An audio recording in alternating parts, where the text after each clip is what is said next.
Hello and welcome to episode 6 of our Autism Spectrum Disorder After School Special. Today we're going to talk about communication, but maybe not in the sense that you would expect. We're actually going to talk about communication from our perspective. So as the adults, what are we communicating to the children or to the students that may support or not support their emotional regulation through the day, also their ability to carry out tasks and expectations that we have of them. So our communication is intensely important in setting the tone for our students' day. So that's what we're going to talk about today. As usual, we always want to ground ourselves into the principles of education, of inclusive education, that our government has set out, Alberta Ed has set out, and also the ones that we have decided upon as Chinook's Edge. So once again, we anticipate, value, and support the diversity and learner differences in our schools and our classrooms. We set high expectations for all of our learners. We understand learners' strengths and their needs. We remove barriers in the learning environments. We build capacity and we collaborate for success. I think something that we're really focusing on today with our communication is we're understanding our learners' strengths and needs in the sense that we need to be responsive to our students through the way that we communicate with them. So if we know that a student needs lower verbal input, we know that that's how we need to communicate with the child. If we know that they are very sensitive to body language and tone of voice, we know that we need to be super aware of that. If we look at the Chinook's Edge side of the vital actions for inclusion, we build an inclusive mindset. We develop specialized knowledge and skills. We provide specialized student programming. We use data-driven interventions and strategies, and we participate in a collaborative process. Once again, we know that all kids can learn and be successful in our schools. That is number one, paramount to the work that we do as educators in schools. So we know that everybody can learn, and we know that we have a really big impact on the success of each of the students in our school. And so we're here to develop those specialized knowledge and skills to provide that to our students through specialized programming. So that's what we're doing today. So we're going to talk about communication. Okay, so communication. Today we're talking about 3 aspects of communication. We're talking about the verbal side of things. We're talking about the nonverbal, and then we're talking about the visual communication that you can use as well. We are going to frame this around the cycle of escalation, though. So the way we communicate with students can help them stay at baseline, where their optimal learning happens, where they're able to build relationships, where they're able to learn and practice new skills, where they're able to stretch their understandings around their experiences in schools. On the other side of things, our communication can also be a trigger for a student that can send them into agitation. I'm not saying that in a way of blame or shame, just an awareness around we need to be aware of what our voices and our bodies are telling students so that we can avoid escalation and support them to stay in that optimum learning zone where they have a little bit of challenge and they're stretching their skills, but not too much that they become dysregulated. So this is where we're going to focus. So in previous sessions, we've focused more on those foundational skills. Today, we are going to focus more on the escalation side and how our communication can do that. So a slight shift in view for today. So if we think about verbal communication, we know that verbal communication is the words that come out of our mouth. It's not, verbal communication isn't the way we're saying it or how our body is also saying these things. So we know that Verbal communication is just the content, right? But when we actually are speaking, we're using all kinds of different cues and clues for students that give them a whole host of other information.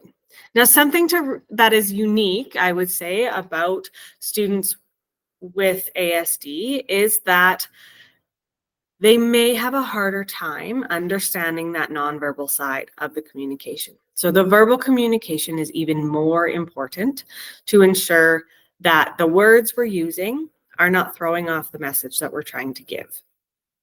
So we need to ensure that we are being concise. What I'm doing right now is talking too much. Well, we would not go in long sentences and talk for 20 minutes in front of a child, because they would not grab that message. They wouldn't get the message that we're trying to give them in a classroom environment. We're going to be super concise. We're going to say what we mean, and we're going to mean what we say. We're going to show understanding, and we're going to validate with their experience as well. So the words you can say when a student is not understanding the task, not yet doing the task that they are expected to do, you can say, looks like you're having a hard time. Looks like you don't have your pencil yet. Let me help, right? So you can show understanding for the situation that the student is in. We're going to clarify and reflect their statements, student statements back to them. So if a student comes in and is saying or showing in whatever way that they're not okay, we can say, looks like you're frustrated. Your face is telling me you're mad. I'm here to help, right? Or Sally pushed you on the playground. I'm sorry that happened, right? We are showing empathy. We're showing that we understand their perspective on it without adding too much to the conversation there. And the last thing is, we know that students who are diagnosed with autism have a real hard time with sarcasm, idioms, jokes, all those things that are in part of that social communication side. So we need to avoid sarcasm when we know that our student doesn't quite understand it yet, right? We can model and we can teach that in a more safe environment. And when we're able to say, I was kidding or I was joking, but when we're trying to ask a student to do something, we're going to avoid sarcasm or jokes or idioms. We're going to make sure that our communication is as clear as it possibly can be. So that's the actual words that are coming out of our mouth. But far more important than that is our nonverbal communication. Just kidding. We're going to talk about visuals first. So I know what I was going to say. When we are using our verbal communication in order to increase the understanding of our students and increase the ability of our students to grasp the concept and carry out the expectation, we need to pair it with visuals. Visuals are interpreted 600 times faster than a word is. The other thing about visuals is that a visual stays in their field of view for much longer than it takes for a student to hear a word. That allows for processing time, and it allows for a student to accept that this is the expectation that we have, and in the end, hopefully with support, go for it, right? It also allows a student that when they are becoming dysregulated or unsure of expectations, they're showing signs of agitation, we know that they're not able to access all of the skills that they generally have at baseline. So we need to help them to access the skills that we know that they can have at that time. And visuals can be really helpful with that. Visuals can also support staying at baseline, because when a student is unsure of what is expected of them or unsure of what to do next, we know that a visual can help them with that comprehension and that independence piece. So we're not having to repeat ourselves, and the student understands what to do. Visuals are very, very important. Okay, now we'll talk about nonverbal communication. So nonverbal communication is everything and anything that your body is communicating. It's also your tone of voice as you're speaking. We all know that the sentence, "This is so fun," can be interpreted many different ways. I could say, "This is so fun." And that is interpreted much different than, "This is so fun." Now, we also know that our students with autism have a hard time interpreting correctly our tone of voice. So it's really important that we attempt to match our tone of voice to what we mean. And then we can model and teach around that and ensure that there is some kind of understanding there. At the very least, it wouldn't cause misunderstanding. So when we're thinking about nonverbal communication, we're thinking about our facial expressions, we're thinking about what our hands are doing, we're thinking about what our body is saying about how we're feeling at that moment. So if our arms are crossed and we're having really closed off body language, our students can pick up on that and start to feel unsafe because of it. And what that tells us, or tells a student, is that in this situation, maybe I, as the student, am becoming dysregulated as well. And in this situation, my adult is standing there like this with closed off body language. She's telling me that she does not feel safe in this situation. She's telling me that this is an unsafe situation and I should be worried. I should be more worried. Or if I, as the student, am becoming dysregulated, and then I'm the teacher and I am open and I am saying, "I'm here, I'm with you, you are safe, we'll get through this together." That sends a very different message to the student than closed body language, unsafe. So really thinking about what our body is saying to a student is even more important than the words that we're using. What I like to say, and actually I use this myself when working with children, especially my own children, it's all about sharing your calm. So that is actually the script that runs through my brain when my young child is having a moment of frustration. The script, "share your calm," runs through my brain. If I am not calm, my child will not be calm. Just like if I am not calm, my student will not be calm.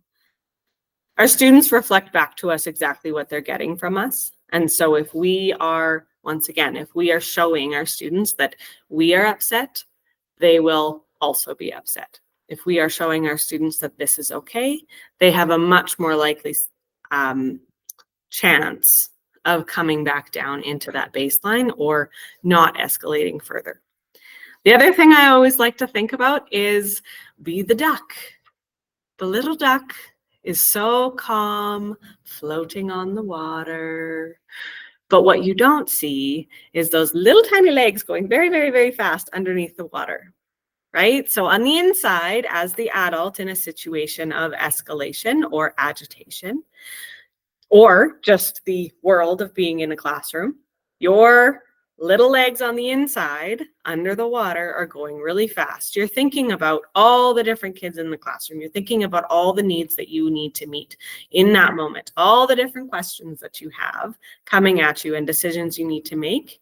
But on the outside, cool as a cucumber, right? So the body language that you reflect out will usually get reflected back to you in your students. Okay.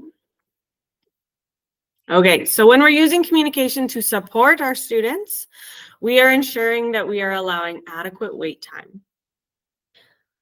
My challenge for myself today was to ensure that I was pausing and that I was not speaking too quickly, modeling what I'm trying to teach. So we want to ensure that we're using wait time to ensure that all of our students can process the information that is incoming and that we're not adding more information before they're done processing. Each of our students has a different level of processing time, and we need to be responsive to that, especially with complex kids that we're working closely with. But also just understanding that each of our students needs a different kind of wait time. More is always better. Ensure that your communication is appropriate to the skills of the student. So if you know that your student can only process and do one expectation at a time, you're only going to give one expectation at a time. Okay? If you know that your student can do three, do three, right? We want to maintain that adequate level of challenge for each child. Just like if you have a student who can handle sarcasm or can handle little jokes with a little bit of support in there, use it. We have to practice these social skills and building relationships so that they can use them with their peers and to connect with their peers. But that starts with their communication with us. So look at the skills of the student and just go one itty bitty step higher so that they're in that challenge zone. And as always, pair as much of your communication with visual supports as possible. Once again, a visual is processed 600 times faster than a word. It is also, you can't argue with picture, right? It's pretty easy to interpret a picture rather than words. So the misunderstandings are less. So when we're thinking about positive communication, things that will help either to keep a child at baseline or bring a child back down, avoiding triggers, or bring a child back down from agitation. We're considering processing speed. And depending on where we are on the kite, we're slowing down even more. Right? We're providing choices. Every single person on this earth likes to be given control of their environment. So, where appropriate and where necessary, where you can, give a choice. It could even be just, would you like to use the red marker or the blue marker? But giving students some power in their environment and over their choices can really help with the independence. When a student is having a hard time, always clarify that they're having a hard time or what they're having a hard time with before you assume and you direct them to do something.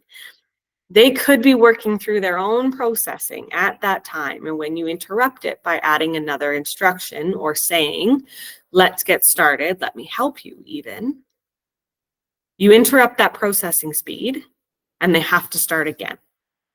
Okay? So if a student hasn't quite gotten started on their work and you say, do you need help or time?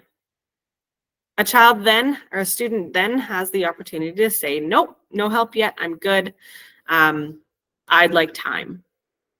Or that could be the moment that they were really struggling with it and they need you to step in and offer some guidance, and they would say time, they would say help. So giving the opportunity for a student to tell you if they're struggling before directing them towards another, giving support or directing them towards another task or tool, always clarify first. Use common language. Now, this is important to establish when they are at baseline.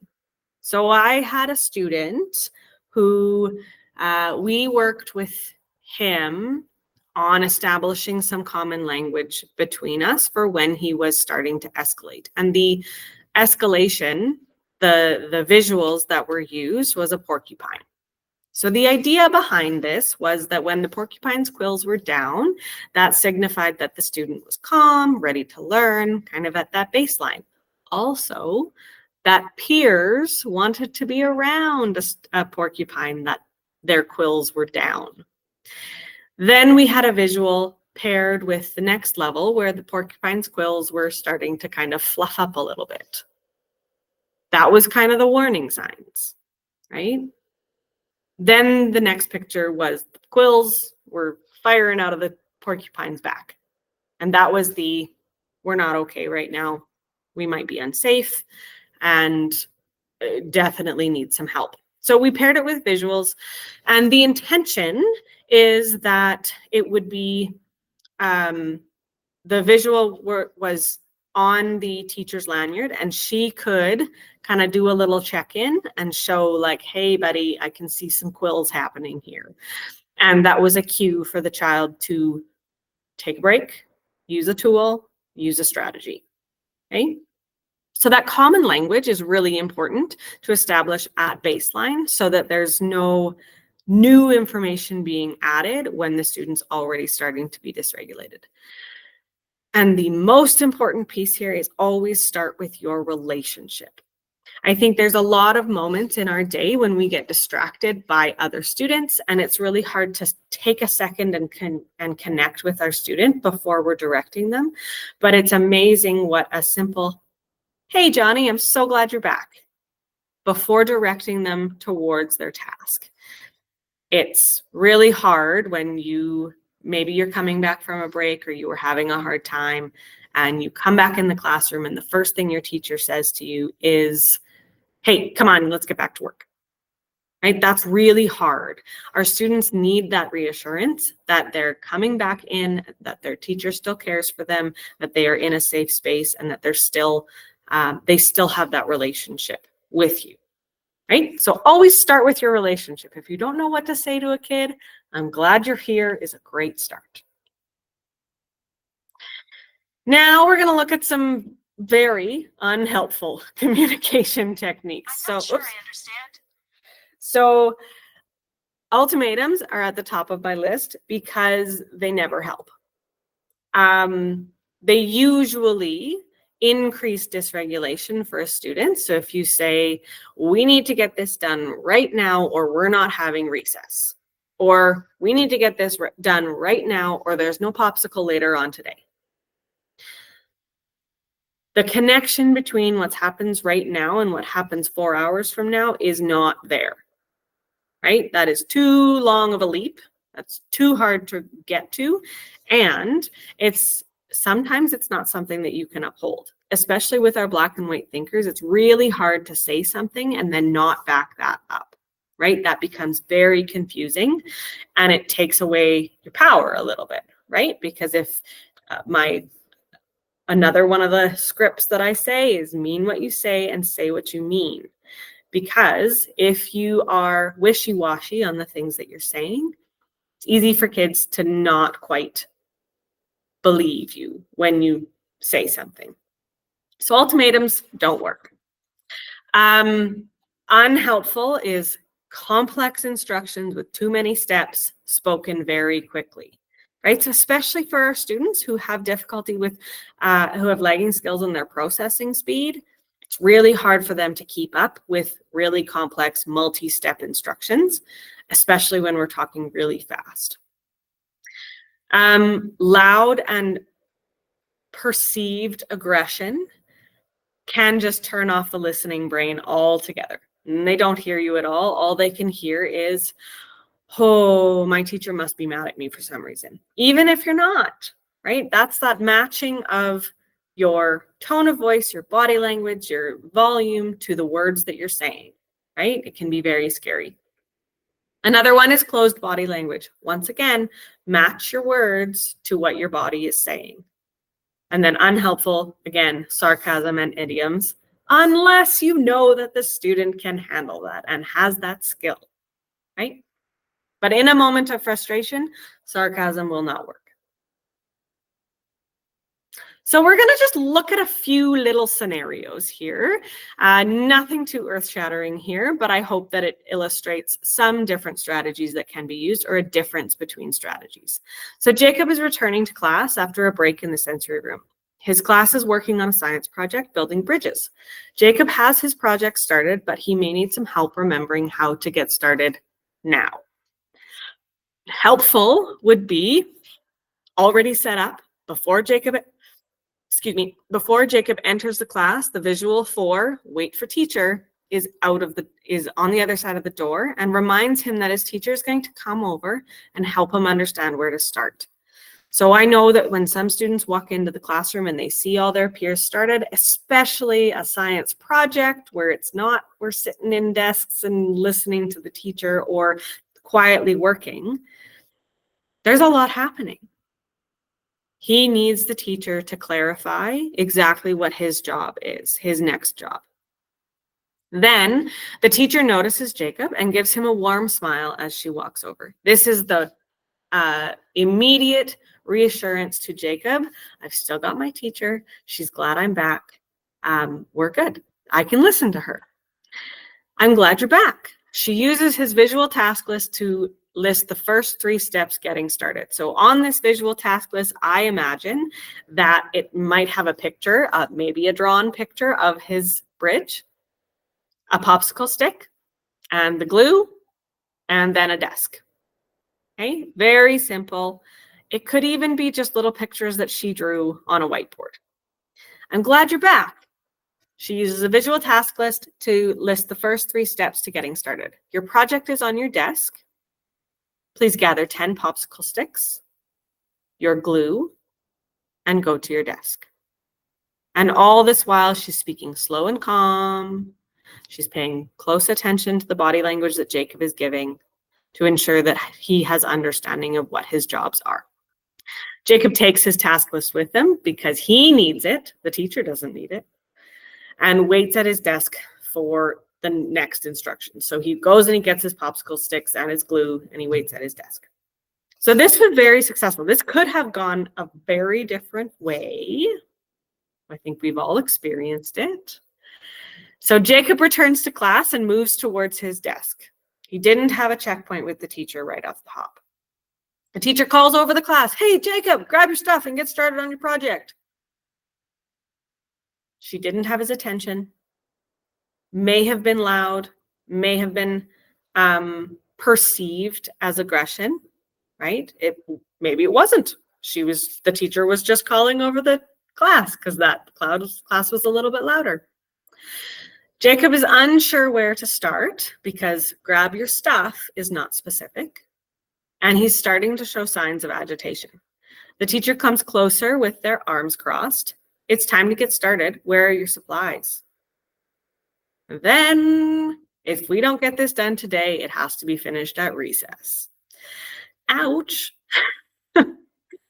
That's probably not going to end very well. There was some pretty distinct differences between those 2 situations. In the first situation, Jacob was able to get started on his project with some independence. In this situation, he escalated, right? So even if our words were totally fine, except for that last one, even if the words that the teacher said were totally fine, I'm ensuing in this that the teacher was saying them in a more aggressive, quick tone, and she didn't have the student's attention when she was doing that. So it wasn't helpful communication. Another one, this is our last scenario. At lunch, Sally is completing their routines before going out for recess. She's distracted by a peer and has a hard time getting started again. She begins to show signs of escalation. So just some tips for this situation. Go back to her visuals. Her visuals are what is going to guide her through this agitation and hopefully get her back on track so that she heads outside soon. The teacher is going to slow down, use less words, and lower the tone of voice. The teacher or EA is going to physically lower their body. Standing over a student while they're having a hard time can be perceived by the student as aggressive, overbearing, can be a little bit scary when they're already feeling out of control. So lowering down, getting right down on the kid's level and offer, do you need help or time? And then give a lot of wait time. In your brain, as the adult here, your script is share your calm. I've got this. I am calm. And you're going to model shared regulation techniques. Something that has worked for me in the past is that when a student is escalating, I do like an over-exaggerated big deep breath in and out. And when a student sees that over repeated times, when in calm or in not calm, they can start to model that as well. So that's just the reminder without the verbal input of you need to take a breath. I'm going to take a breath and I'm going to breathe in and out, and just showing them that you're using it too can help them to remember to do that. Reducing verbal input, so stop talking and use your visuals. And then potentially simplify or help with that task. Once again, the adult in this situation is going to know Sally quite well. And so they're going to know which techniques are going to work the best for Sally, right? Yeah. So in summary, always your script is going to be share your calm, say less, and pair with visuals. Okay, in pretty much every situation, these are going to be your communication scripts that you'll say to yourself. Okay. Okay. Does anybody have any questions for me? Comments, examples of things that have worked for them? Anything that you'd like to share about communication? Hey, Yeah. So the other day, I actually had a kid just, he was having a day, and we had a couple teachers in here, and we had the guidance counselor in here, and the class left, and they laughed, and of course I'm the person, so I just stayed in the room, and I just said, hey, what do you need from me? I'm here for you. You know what? I'm just gonna go sit at the white table. And I sat there for a few minutes, and then I started my breaths, just like you were saying. And I was exaggerating them and making them. I had my poppet there with me as well, and I just said, and pop, pop, pop, pop, pop, and I would hold it, and then let it out. And after a few minutes, what are you doing? Oh, well, what are you doing over there? And I'm just breathing. I needed to calm myself down. I needed some breaths. And then the person just came and sat with me. So, and I was like, you know what? Beautiful. Thank you so much. And we just shared our calm. So I like that you said share your calm, because I've actually used that a couple times this week as just sharing my calm. Hey, I'm here for you. I got you. I got you. I'm here for you. So yeah, other ones I don't know. Some of them is for the kids, you kind of get stuck like, what am I supposed to be doing with some of these kids? Just like even just explosions, right? And you're like, where did that come from? Or this is one thing maybe for you. It's a little off topic, but or not off topic. Sometimes you're giving them the sensory break. You're giving them that space. You're giving them that time. But I'm not finding that they're picking up the other side to give themselves that, okay, I can do this now. I'm not doing it. It's not happening. Don't even talk to me kind of thing. So that's where I'm getting a little stuck. So if anybody has any techniques or anything for that, I would love that this week. I'm really struggling. My first instinct on that is that in the moment, they're not ready, or they can't access the skill of accessing that tool, right? So keep offering it. But it is truly a skill to accept that it's being vulnerable. It's accepting kind of another train of thought in that moment. We know that when they are in peak frustration and they're not accepting guidance from us, the best things that we can do, once again, say less, back up, use visuals if it's appropriate. Usually it is. And so instead of saying to them, let's go to the sensory room, you would have just a picture of the sensory room, and you could put it in front of them and walk away, right? Or move back. Another thing is that when they're not able to access it when they're escalated, it might mean that they haven't practiced it when they're calm enough. So if you have opportunities to practice that route of like, oh, my belly's telling me that I am not okay. Yeah. My head is getting really busy, or my hands are getting sweaty. I think I'm going to go to the sensory room. And you kind of practice that. You could do it in a game. You can do it like just every day we go to the sensory room, whether you're calm or not. Mm-hmm. Right? Yeah. So that's what I've also said. Like I have a few kids and it's just like, we'll do the sensory break. We're giving them that time. But when they come back into this classroom, it's like, no, I'm just going to sit in the back and I'm going to do nothing.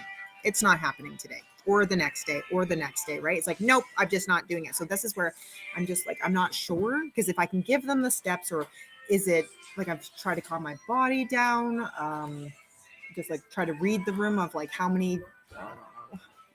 It's so hard, but I'm just finding that this last couple of weeks that a lot of kids are like, that's just not my thing. I'm not doing any work. It's not happening. Like, don't even ask me, because if you do, something's going flying, and it's like, oh, let's go for a zen break, or let's go for a sensory. But like from there, where do I go? That's where I'm kind of, I don't know. Yeah, I think at that point, if they're not able to follow the expectations, they're not regulated yet.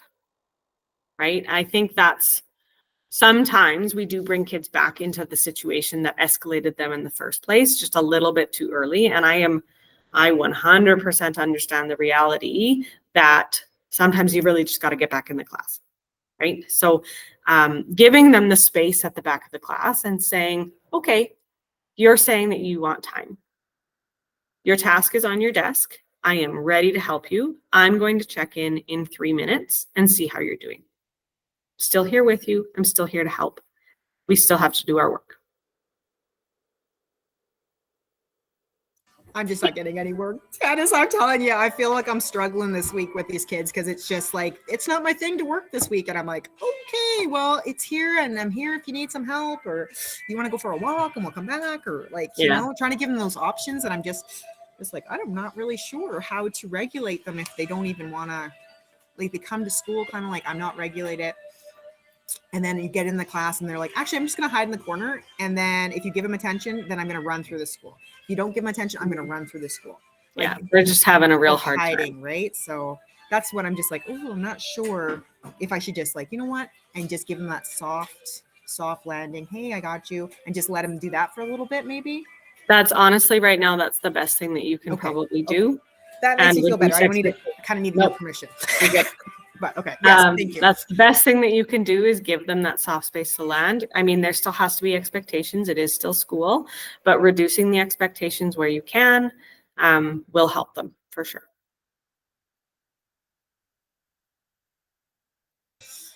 You were muted there. Yeah. Okay. Thank you. Sorry, like I really needed to talk to you, and just I really appreciate this feedback, because I was like, I think more time, but you know, sometimes you're in a school and you're like, oh, I don't know if I can give them that much time, but what are they going to do otherwise? Like, yeah, exactly. Right? Okay. Thank you. Of course. Does anybody have any other questions or examples of communication that they've used that like regulated a student?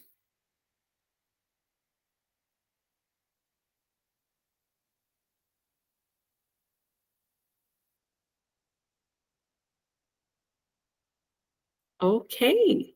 Well, thank you so much for joining us again today. I know a few of you have been here for all of them, and I appreciate that. So I will let you go here, and thank you so much for joining us again. Thank you so much. Really appreciate these. Thank you so much. Have a great day.